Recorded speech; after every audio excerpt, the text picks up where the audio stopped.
Last 10 டேஸா எங்க mother சிக்கா இருக்காங்க. இல்ல எங்க அண்ணன் வீட்ல இருந்து ஃபுட் வருது தவிர கிச்சன்ல அட்லீஸ்ட் ஒரு வெந்நீர் கூட போட்டு என் அம்மா கொடுக்கல. பட்னி கூட போடுவேன். என் ஒய்ஃப் பண்ணி கொடுத்தா பண்ணுவேன், நான் பண்ணி கொடுக்க மாட்டேன். ரொமான்ஸ் பண்றோம்னு சொல்லும்போது ரொமான்ஸை பத்தி நீங்க பேசாதீங்க.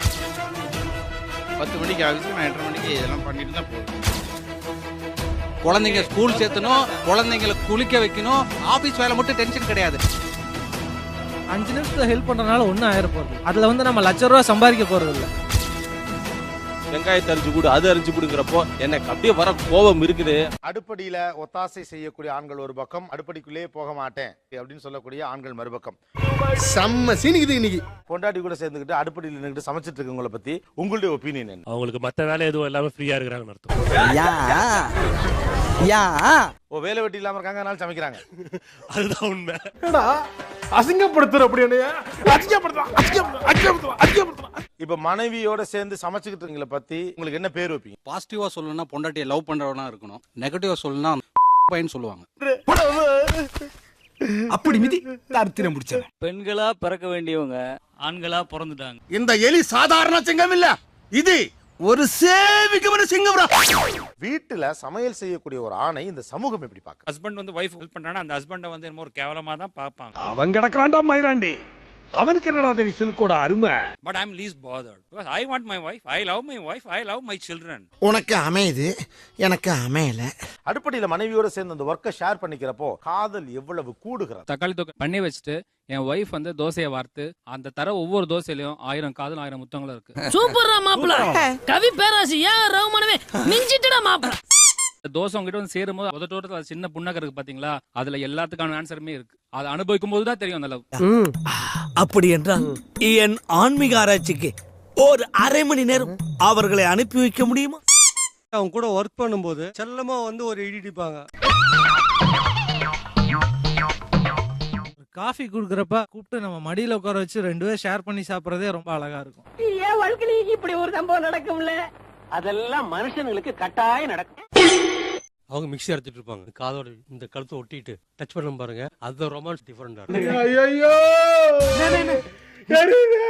பசங்க தூங்கிட்டு இருப்பாங்க, சோ நம்ம கிச்சன்ல வந்து பேச முடியாது. சோ அங்க வந்து ஒரு சின்ன சின்ன உரசல்.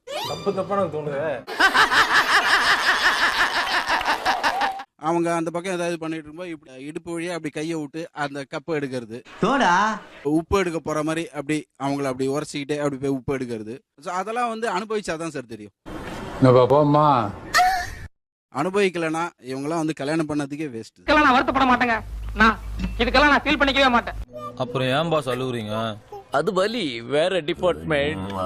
சப்பாத்தி சுடும்போது சப்பாத்தி நல்லா தேய்ச்சி கொடுப்பாங்க. இந்த தேய்ச்சி கொடுக்கும் போது அவங்க அங்க போட்டு இருப்பாங்க, என் கை இப்படி அணைச்சிட்டு இருக்கு. பாத்தியில ப்ராடக்ட்ட 30 வருஷம் எக்ஸ்பீரியன்ஸ் எப்படி பிடிச்சது பாத்தியா? ஆனியன் கட் பண்றப்போ அவங்கள கட் பண்ண விட மாட்டேன். ஏன் கண்ணுல தண்ணி வரும்? கண்ணுல தண்ணி வரும். இது டூ மச், இது டூ மச். எது? அவங்க மேரேஜ் ஆனதுல இருந்து ஆனியனை கட் பண்ண விடுறது இல்ல. மச்சான் யாரா இவனுங்க? எங்கிந்திரா வந்துக்கறானுங்க? சீரியஸா சொல்லுங்க, உண்மையாவே உங்களை வெங்காயம் வெட்ட விட மாட்டாரா அவரு? சீரியஸா விட்டது இல்ல. ஏங்க உண்மையாவே வாங்க. அந்த வானத்தை போல மனம் படைச்ச மன்னவனே, உன் கண்ணில் நீர் வழிந்தால் என் நெஞ்சில் உதிரம் கொட்டுதடி. எனக்கு பொறாமலாம் இல்ல, லைட்டா பொறாமதான். சண்டே அன்னைக்கு ஃப்ரீயா தூங்கிடுவாங்க. அவங்களுக்கு முன்னால நான் எந்திரிச்சு காஃபி போட்டு நைஸா பக்கத்துல போய் கையில கொடுத்து ஒரு கிஸ் அடிப்பேன் பாருங்க. அந்த ரொமான்ஸ் வருமா சார்? நான் ஒரு ராசி இல்ல ராஜா. ஆசை 60 நாள், மோகம் 30 நாள், அதோட அவங்க கைட்டிக்கிறாங்க. ஆனா இத வந்து நாங்க கடைசி வரைக்கும் ஃபாலோ பண்ணிட்டு இருக்கோம். என்னங்க அர்த்தம்? தவறுங்க. என்னங்க அர்த்தம்? ஒரு ஆண் ஏன் சமைக்க கூடாது, அதுக்கு மட்டும் எனக்கு பதில் சொல்லுங்க. பெண்களுக்கு தான் அந்த நளினம் இருக்கு, அந்த ஆசபாசத்தோட செய்வாங்க ஆண்களோட. இதெல்லாம் வந்து சப்பக்கட்டு சார். வேர்ல்டுடைய பெஸ்ட் குக் எல்லாம் மென் தான் சார், விமன் கிடையாது. எனக்கு விவரம் தெரிஞ்ச நாளையில இருந்து நீங்க புத்திசாலித்தனமா பேசுறது நீங்க ஒரு நாள் ஐயா. பெண் தான் நளினமாக சமைப்பான்னு தொடர்ந்து சொல்றதுடைய ஐடியாவே நீ தான் சமைக்கணுங்கிறது தான். அவங்க அன்னலட்சுமியோட வரம் பண்றாங்க. வழியில இருக்க வேற ஏதோ டென்ஷன்ல இருப்பான், அந்த டைம்ல வந்து இந்த வெங்காயத்தை அரிஞ்சு கொடு, அது அரிஞ்சு கொடுங்கிறப்போ எனக்கு அப்படியே வர கோபம் இருக்குது, பயங்கரமா கோபம் வரும். சாவு சாவும்ல செத்த பையில நீ நலமா இருந்தா ஒளிஞ்ச எனக்கு பத்தி நீ சாவும்ல செத்த பையில. அந்த நேரத்துல வெங்காயம் எவனா சரி முடிப்பான். ஆபீஸ்ல என்ன டென்ஷன் உங்களுக்கு முதல்ல தெரியுங்களா? அப்படியே ஐடி கம்பெனில கல்லடிச்சு கஷ்டப்படுறாரு. ஏசி ரூம்ல உட்காந்து ஃபேஸ்புக்கும் ட்விட்டரும் பாக்குறாங்க. அதுக்கு மேல போர் அடிச்சா யூடியூப்ல சன்னி லியோன் வீடியோ பாக்குறாங்க. பாலை சூடு பண்ணு, சர்க்கரை போட்டு கொடு. ஆனா ஆம்பளை அதை செய்ய முடியாது. வேலை அவன் ஆபீஸ்ல என்ன டென்ஷனுங்கிற அவங்க புரிஞ்சுக்கிட்டாங்கன்னா அந்த வேலையை அவங்க நம்மகிட்ட சொல்ல மாட்டாங்க. ஏய் நான் 1000 வாட்டி பண்ணுவேன், எனக்கு உறக்கமே இல்ல சாரே. கும்பகோணத்தில் இருக்கேன் ரெசிடென்ஸு. 10 மணிக்கு ஆஃபீஸ்க்கு நான் 8:30 மணிக்கு இதெல்லாம் பண்ணிட்டு தான் போவேன்.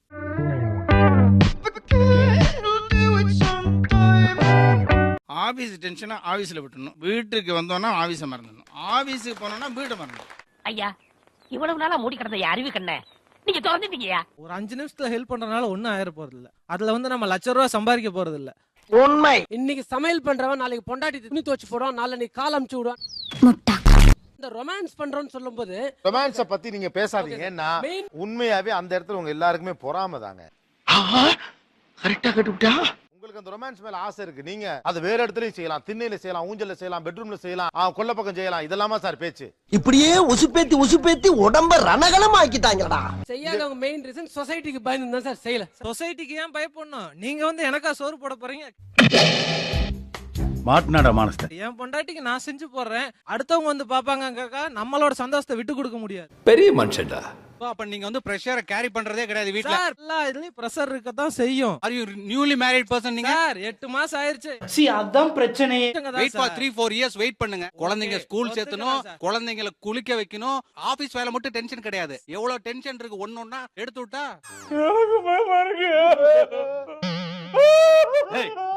ஒரு ஆண் வேலை செய்யக்கூடாத அடிப்படையில் I'm a man, like it's a king. ஒட்டை எடுத்ததா எடுத்ததா மன அளவில் இருந்து மனைவிக்கு ஒத்தாசை செய்யக்கூடாதுன்னு நீங்க நினைக்கிறீங்க? கௌரவ குறைச்சலாம் நினைக்கிறேன் சார். உங்க மனைவிக்கு 10 நாள் உடம்பு சரியில்லை, பையனுக்கு ஹோட்டல்ல 10 நாள் கௌரவமா வாங்கி தர சாப்பாடு இந்த சொசைட்டி கௌரவம்னு சொல்லுமா? அந்த பையனுக்கு வீட்லயே நல்ல சாப்பாடு செஞ்சு அது கௌரவம்னு சொல்லுமா? பயவுள்ள ஒரு பேச்சுக்கு சொன்னா உடனே செக்அப் பண்ணி பாக்குது. ஃபுல் ஃப்ரீயா இருக்கேன். லாஸ்ட் 10 டேஸ் எங்க மதர் சிக்கா இருக்காங்க.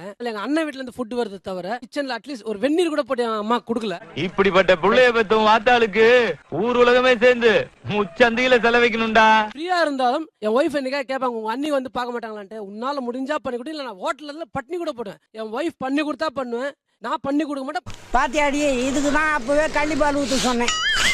நான் பிசினஸ் தான் பண்றேன், ஃப்ரீ டைம் இருக்கு. ஸ்கூல்ல டிராப் பண்றது தவிர எந்த ஹெல்ப்புமே பண்றது கிடையாது. வந்து சேரானுக்கு பாரு ராஸ்கல். ஒய்ஃப் ஆபீஸ்ல டிராப் பண்ணிட்டு அவங்க பிஸியா இருந்தாங்கன்னா ஹோட்டல்ல காஃபி வாங்கி கொடுப்பேனே தவிர வீட்ல இருந்து எந்த ஹெல்ப்புமே பண்ண மாட்டேன். இப்ப என்னத்த கண்டு விட்டு கத்துறீங்க?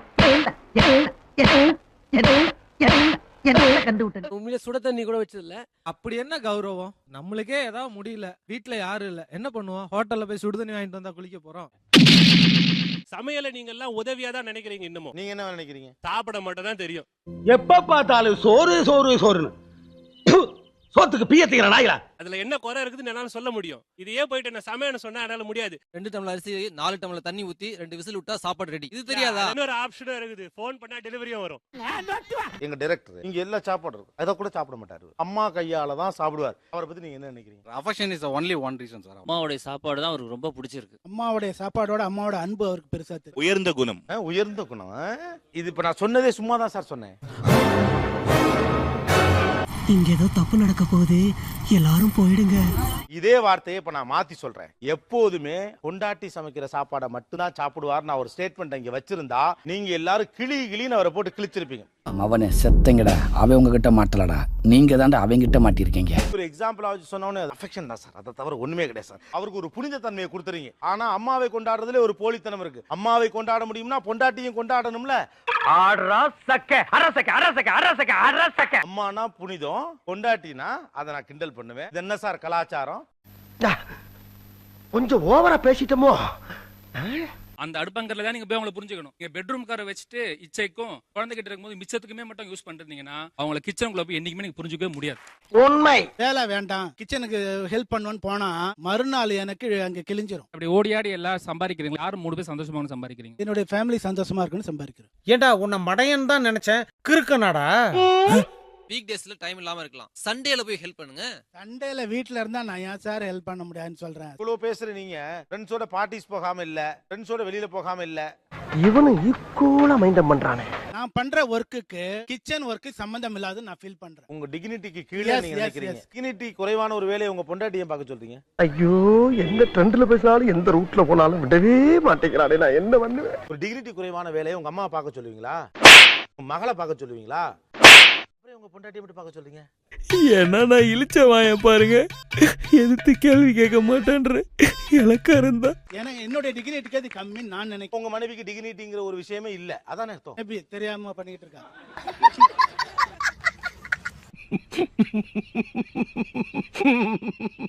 எவ்வளவு பிஸியா நீங்க இருந்தாலும் அவங்களுக்கு ஹெல்ப் பண்ணணும்னு நினைச்சா பண்ணலாம்.